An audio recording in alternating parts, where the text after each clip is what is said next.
नमस्कार, lead India publishers association में आपका बहुत बहुत स्वागत है। मैं हूं डॉक्टर तरुणा एस गौड़। पत्रकारिता जगत का सीन बहुत तेजी से बदला है। बीते 5 सालों में तो ऐसे ऐसे डेवलपमेंट हुए हैं कि वो सबके सामने खुलकर आ रहे हैं। आपने देखा होगा कि पहले जो पारंपरिक मीडिया थे वो दो थे, एक इलेक्ट्रॉनिक मीडिया और एक प्रिंट मीडिया। प्रिंट यानी समाचार पत्र पत्रिकाएं और टीवी यानी इलेक्ट्रॉनिक मीडिया।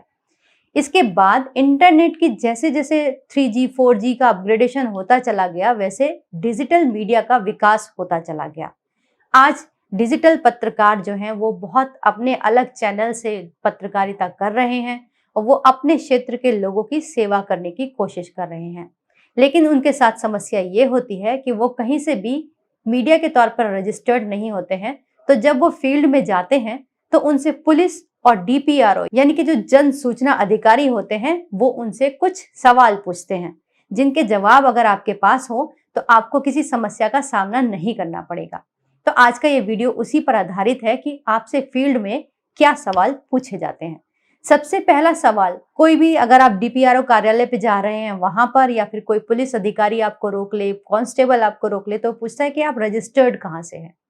तो क्योंकि आप एक डिजिटल प्लेटफॉर्म है तो आप, जाहिर सी बात है, आपको बताना चाहिए और होना भी चाहिए। आपको MSME यानी कि जो भारत सरकार का मंत्रालय है, उद्योग आधार, वहां पर आपका रजिस्ट्रेशन होना चाहिए। अब उसमें आपकी जो स्टेटस होगा वो एक कंपनी के तौर पर होगा या फिर प्रोप्राइटर के तौर पर होगा या फर्म के तौर पर होगा। तो आपको बताना चाहिए कि आप वहां पर MSME में क्लास 63 के अंदर रजिस्टर्ड है। क्लास 63 को थोड़ा समझ लेते हैं। यहाँ पर मेंशन किया गया है कि जितने भी डिजिटल माध्यम से जो समाचार देने का काम कर रही हैं कंपनियां, वो इसके अंतर्गत रजिस्टर्ड होती हैं। वहां पे एक स्पेसिफिक कोड मिला होता है NIC डिजिट का, वो कोड भी आपके लिए काम का होता है। तो इतनी सारी चीजें बताने की आवश्यकता नहीं, खाली ये काफी है कि आप MSME रजिस्टर्ड एक कंपनी है और आप उसके माध्यम से सूचनाएं देने का काम करते हैं। इस पर आपसे कहा जा सकता है कि MSME में तो आप कंपनी हुए, तो आप कवरेज कैसे कर रहे हैं। तो इसका जवाब आपके पास ये होना चाहिए कि हाल ही में 25 फरवरी को जो एक रूल्स आए हैं, information technology intermediary guidelines and digital media ethics and code rule 21। ये बाकायदा पूरी गाइडलाइन है जिसके अंदर आपको यानी डिजिटल प्लेटफॉर्म वालों को कैटेगराइज किया गया है। उन्होंने मीडिया को 3 फॉर्मेट में बांटा है। पहला फॉर्मेट उन्होंने जो दिया है वो है उन अखबारों का या फिर टीवी चैनल्स का जिनके अपने डिजिटल प्लेटफॉर्म्स भी हैं, यानी उनकी वेबसाइट और यूट्यूब चैनल है। दूसरी कैटेगरी में उन्होंने उन लोगों को रखा है जो कि केवल और केवल यूट्यूब चैनल या फिर वेबसाइट के माध्यम से सूचनाएं देने का काम करते हैं या समाचार देने का काम करते हैं। तीसरे में OTT प्लेटफॉर्म्स हैं जिससे आपका ज्यादा कोई सरोकार नहीं है। तो ये 3 कैटेगरी है, यानी आप सेकंड नंबर पर सूचना प्रसारण मंत्रालय ने आपको रिकॉग्नाइज किया है। ये जो IT एक्ट 21 रूल जो आया है, इसको आप बहुत अच्छे से पढ़ लीजिए, समझ लीजिए। अगर आपको इसके बारे में जानना हो तो आप डिस्क्रिप्शन बॉक्स में एक लिंक दे रहे हैं, उस वीडियो को आप जाकर देखिए, आपको पूरी जानकारी वहां से मिलेगी। अब जो अगला महत्वपूर्ण सवाल वो पूछते हैं, वो ये पूछते हैं, कहते हैं कि आप मीडिया नहीं हैं। तो बात सच है, आप मीडिया नहीं है। भले ही MIB ने आपको जो है एक कैटेगरी के अंदर रख दिया है और सूचनाएं आपसे मांगी गई हैं, लेकिन उन्होंने मीडिया की तरह से कहीं भी रिकॉग्निशन नहीं दिया है। तो इसका समाधान तो अब आप ही के हाथों में है।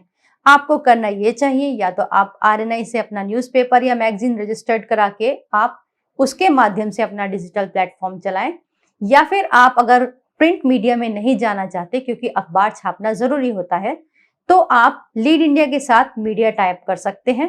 तो आपके पास एक जवाब होगा कि ठीक है, हम यदि रजिस्टर्ड मीडिया नहीं है तो हम रजिस्टर्ड मीडिया के सहयोगी हैं, टाइप हैं, मीडिया पार्टनर हैं, तो आप हमारे फ्रेंचाइजी बनकर फील्ड में काम कर सकते हैं। इतनी सब बातों के बावजूद भी कुछ ना कुछ क्वेश्चंस तो और भी रह जाते हैं। वो कहते हैं कि नहीं, आप कवरेज नहीं कर सकते, आप फील्ड में प्रेस आई कार्ड नहीं इशू कर सकते। तो अगर आप फ्रेंचाइजी हैं तो आप प्रेस आई कार्ड भी इशू कर सकते हैं, उसके लिए हम आपको पूरी तरह ऑथराइज करेंगे। लेकिन अगर वो कवरेज करने से रोकते हैं तो आपको सबसे पहले अपना व्यवहार ठीक करना चाहिए। आपको एक पत्रकार के तौर पर अपने आप को समझना चाहिए, आपकी बहुत बड़ी जिम्मेदारी है। इसके लिए कुछ गाइडलाइंस निर्धारित की गई हैं। प्रेस काउंसिल ऑफ इंडिया ने बताया है कि जो पत्रकार है या फोटोग्राफर हैं उनको किस तरह से फील्ड में काम करना चाहिए, उन्हें कैसे बिहेव करना चाहिए। तो वो गाइडलाइंस लागू होती हैं प्रिंट मीडिया के ऊपर, अखबारों के ऊपर। और अब एमआईबी ने ये कहा है कि ये डिजिटल प्लेटफॉर्म है, यही गाइडलाइंस अब उनके ऊपर भी लागू होती है। तो आप सबसे पहले जाकर प्रेस काउंसिल ऑफ इंडिया की उन गाइडलाइंस को समझिए। इसके लिए हमने 2 स्पेसिफिक वीडियो बनाए हुए हैं, आप वो वीडियो जाकर देख सकते हैं, या फिर आप सीधे प्रेस काउंसिल की वेबसाइट पर जाकर देख सकते हैं कि वो गाइडलाइंस आपके लिए क्या कहती हैं। अगर आप डिजिटल माध्यम से पत्रकारिता कर रहे हैं तो इतना तो बिल्कुल समझ लीजिए कि ये बहुत गंभीर काम है।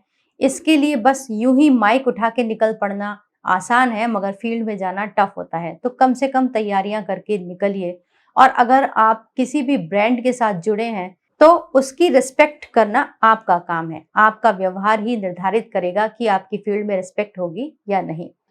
तो ये कुछ सवाल थे जो आपसे फील्ड में पूछे जाते हैं। इन सब के जवाब अगर आपके पास हो तो आप अच्छे से काम कर सकते हैं, पूरे सम्मान के साथ काम कर सकते हैं। इसके संबंध में और भी बहुत सारी चीजें हैं जो मैं आपको बताना तो चाहती हूँ, लेकिन वीडियो बहुत लंबा होता चला जा रहा है, तो अलग अलग टॉपिक में हम उनको कवर करते चलेंगे। अगर फिर भी आपका कोई क्वेश्चन है जो आपके दिमाग में आ रहा है तो आप हमारे हेल्पलाइन नंबर पर उसको पूछ सकते हैं, या फिर कमेंट बॉक्स में लिखकर आप उसको पूछ सकते हैं। हम उसके जवाब देने की पूरी कोशिश करेंगे। वीडियो देखने के लिए बहुत बहुत धन्यवाद।